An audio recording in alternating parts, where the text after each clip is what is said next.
En 1999, Milagros Inesperados llegó a los cines, con la notable historia de un corredor de la muerte, una rata inteligente y un preso misterioso. Cargada de simbolismo religioso, valiosas lecciones y pequeños detalles, la obra destaca no solo por su drama, sino también por sus buenas metáforas y enseñanzas. Hoy vamos a profundizar en el verdadero significado de Milagros Inesperados. Prepárate para redescubrir este clásico, entender sus mensajes ocultos y conocer curiosidades de la producción. Así que no olvides dejar tu like y vamos al video. Espero. Nuestra historia comienza en un asilo donde Paul da uno de sus paseos habituales hacia una cabaña, cuyo secreto guardado en ella se revela solo al final de la película. Mientras mira una película en el asilo, Paul recuerda sus días como carcelero en el corredor de la muerte, conocido como la Milla Verde, por el piso verde.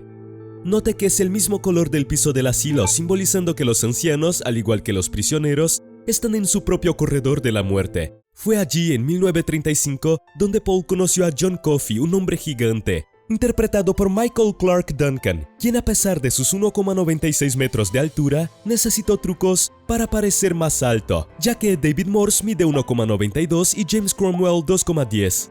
A pesar de su figura intimidante, sorprende a todos con su amabilidad y la pureza de un niño. Deja la luz encendida de noche, jefe. Es que la oscuridad me asusta a veces. Esta amabilidad deja a Paul especialmente intrigado al descubrir que Coffey fue capaz de matar a 2 niñas.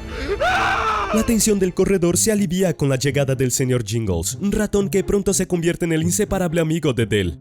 Para dar vida a Sr. Jingles, la producción usó más de 20 ratones entrenados para diferentes trucos. Curiosamente, el carrete que parece ser empujado por el ratón en realidad era movido por un dispositivo oculto, eliminado en la postproducción. Para otras escenas, los actores interactuaban con un láser, indicando dónde aparecería el ratón, añadido digitalmente después. Esta calma se rompe con la llegada de Wild Bill, un prisionero problemático directamente desde un manicomio. Durante la confusión golpea las partes bajas de Paul, quien ya sufría una terrible infección urinaria. Movido por la bondad, John Coffey ayuda succionando la infección de Paul y escupiéndola como una especie de nube de insectos. Incrédulo, Paul va al baño y por primera vez en mucho tiempo logra orinar sin dolor. Los poderes de John crean un paralelo interesante con la silla eléctrica, ambos relacionados con la energía e influencian en la corriente eléctrica de la prisión. Sin embargo, mientras que la silla es un instrumento de muerte, los dones de John son una fuente de vida. Se enfatiza al final, cuando descubrimos que Paul, afectado por el toque de Coffey, ha vivido más de un siglo. Este milagro refuerza la duda de Paul Edgecombe sobre la culpabilidad de John, lo que lo lleva a buscar al abogado defensor del caso. Para nuestra sorpresa, el abogado es interpretado por el Teniente Dan. Teniente Dan, le traje un poco de helado mío. Quien describe al cliente como un hombre sin pasado. Parece que cayó del cielo. ¿Habría caído del cielo? ¿Sería un milagro de Dios? Eso puede responder a la pregunta de Paul. Es extraño que Dios lo permita. ¿Cómo permite Dios tanta maldad con las niñas? La historia sugiere que podría haber sido enviado para realizar un milagro, pero llegó demasiado tarde. John renueva la fe de Paul, sacudida por la maldad que presencia a diario. El abogado aún completa que no cree en su inocencia y alerta a Paul con una historia personal sobre su perro, siempre dócil hasta el día que atacó a su hijo sin motivo. Sin querer, este relato describe al verdadero culpable. Como se revela más tarde, Bill, que trabajaba en la granja y era de confianza de la familia, fue quien cometió los crímenes. El prejuicio del abogado, sin embargo, le impide dudar de la culpa de John. De vuelta en la prisión, Paul logra un acuerdo para deshacerse de Percy, un guardia cruel, protegido por sus lazos con el gobernador. Percy liderará la próxima ejecución y, a cambio, aceptará ser transferido para trabajar en una institución psiquiátrica. A pesar de desempeñarse bien en el entrenamiento, Percy es sorprendido por Wild Bill y orina por miedo. Si alguien lo toca, se orina en sus pantalones como un bebé. La humillación no sería olvidada y en la primera oportunidad mata al ratón. Y aquí viene el gran milagro, John revive al animal. Pronto enmarcan al ratón frente a un crucifijo reforzando el simbolismo bíblico, especialmente con las iniciales de John Coffey, JC, iguales a las de Jesucristo.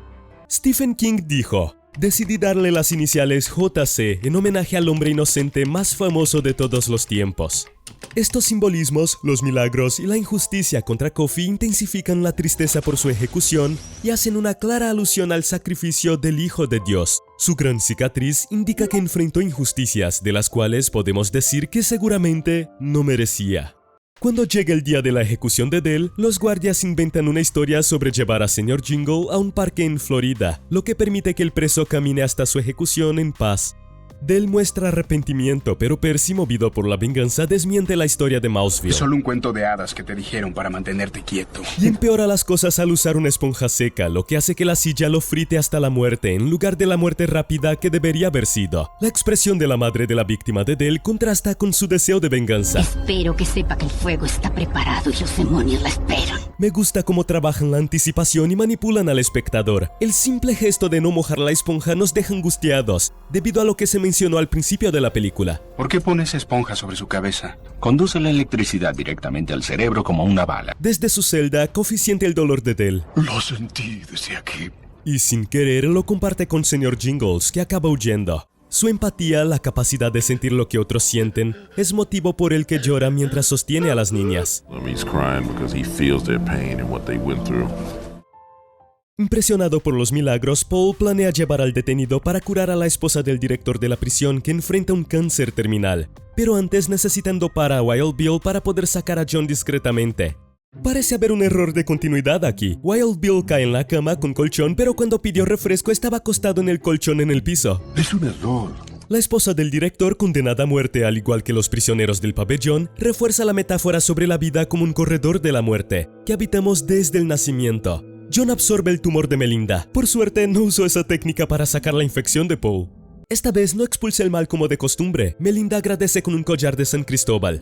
Es San Cristóbal. Conocido por ser grande y fuerte, al igual que John, San Cristóbal es recordado por haber ayudado al niño Jesús a cruzar un río, como se muestra en el collar. John y el santo tienen mucho en común: bondad, fuerza y una historia de injusticia y ejecución. Al regresar a la prisión, John pasa el mal que le quitó a Melinda a Percy, quien en un brote de locura mata a Wild Bill. Es posible que al hacer esto, John no solo pasó el mal a Percy, sino que también reveló los horribles crímenes de Bill con las niñas, algo que Percy, vengativo, no puede ignorar. Mientras Wild Bill representa el mal absoluto, hecho por diversión, Percy, aún despreciable, demuestra ser diferente, se expone cuando ve a Dell ser frito y obviamente se arrepiente de lo que hizo. Castigué a los hombres malos. John confiesa que castigó a los dos por ser malos, sostiene la mano de Paul y le muestra los crímenes de Wild Bill. Así son las cosas cada día. Así son las cosas en todo el mundo. Este es un pensamiento angustiante. Mientras estás viendo este video, alguien en algún lugar está sufriendo algo terrible. Una niña está siendo violada. Y así es todos los días en todo el mundo. Este es el mundo en el que vivimos. El destino de Percy es irónico, transferido al manicomio como se prometió, pero no como empleado, sino como paciente, el mismo manicomio del que sacó a Bill. Conociendo la inocencia de John, Paul ofrece ayuda para escapar, por no querer cargar con el peso de matar a un milagro de Dios. Coffee rechaza, cansado de la crueldad humana. Cansé de que los hombres sean ruines con los otros. Su último deseo es ver una película. Esta es la misma película que años después hará que Paul recuerde el pasado. Mientras mira, John tiene un respiro de esperanza en la humanidad. Vaya, son ángeles. Viendo a los actores como ángeles, mientras la música dice «Paraíso, estoy en el paraíso». Intencionalmente, la proyección le brinda un aspecto divino. Luego, Paul necesita dar el orden. John pide que no le pongan la capucha, con miedo a la oscuridad. Su inocencia infantil hace que todo sea aún más conmovedor y sus últimas palabras son la música de la película. I'm in heaven. Es desgarrador. Conmovido, Paul estrecha la mano de John, reflejando su primer encuentro. Con pesar autoriza la ejecución. Generador 2. Mientras es hostilizado por la audiencia, los guardias y el público conocen su bondad e inocencia, resaltando la injusticia de la escena. Un hombre con tal fuerza y poder, aún así, no lo usa para beneficio propio.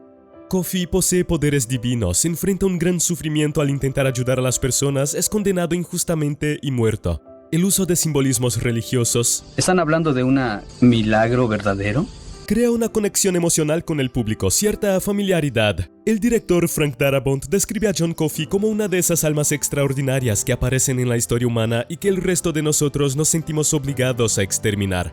El nombre Paul no parece ser casual. Al igual que Pablo en la Biblia, Paul es tocado por una figura divina y cambia su rumbo después de la experiencia. Pablo pasó de ser perseguidor de cristianos a seguidor de Jesús, mientras que Paul hace de esta su última ejecución eligiendo ayudar a jóvenes en un reformatorio. Invita a su amiga a visitar la cabaña. Allí está el motivo de sus visitas diarias. Señor Jingles, vivo después de todos estos años. El ratón ahora se ha convertido en el único vínculo de Paul con su pasado. Paul explica que de alguna manera John contagió al ratón y a él con vida, y ahora tiene 108 años. Tengo 108 años, Elaine. Teoriza que esta longevidad es su castigo por matar un milagro de Dios. Y termina con una reflexión sobre la milla verde que todos debemos recorrer, metáfora del viaje de la vida, para unos más largo, para otros más corto. Ejemplifica con esta escena en la que cruza la milla verde, con una transición perfecta a la vejez. Curiosamente, Dell dice que el señor Jingles no puede quedarse con Paul porque vive en el bosque. Usted vive en el bosque. El señor Jingles tendría mucho miedo de vivir en el bosque. Al final, el señor Jingles no solo se queda con Paul, sino que vive en una cabaña en medio del bosque. Milagros Inesperados fue un éxito financiero. Con un presupuesto estimado de 60 millones, la obra recaudó más de 290 millones en todo el mundo. El reconocimiento se extendió hasta los Oscar, en que recibió 4 nominaciones: Mejor Película, Mejor Actor de Reparto, Mejor Guión Adaptado y Mejor Sonido. Sin embargo, no ganó ninguno. Y al pensar en esta película es imposible no recordar a Michael Clarke Duncan. ¿Sabes quién lo ayudó a conseguir el papel? Bruce Willis was the main person that first told me about the Green Mile. He said, Michael, they're going to be making a movie about this dude named John Coffey. He said, I'm going to call Frank Darabont and tell him that I found John Coffey. Duncan y Willis habían trabajado juntos en Armagedón. Milagros Inesperados marca el segundo largometraje de Frank Darabont, siguiendo el fantástico Sueño de Fuga, ambos basados en la obra de Stephen King. King incluso considera esta como la adaptación más fiel de su obra. Frank's script for The Green Mile is the best film adaptation that I've ever read, hands down. Otros detalles. En el cementerio hay un easter egg de Graham Greene, el actor que interpretó al primer ejecutado en la silla eléctrica. La elección del actor Harry Dean Stanton parece una broma con el libro y la película, que tienen un guardia llamado Harry, otro Dean, Stanton. Es casi la dama en la mecedora. Como él mismo comenta, Casiopea en la mitología griega normalmente se representa en una silla, como la silla eléctrica. Mira el video sobre Sueño de Fuga. Un gran abrazo, hasta la próxima.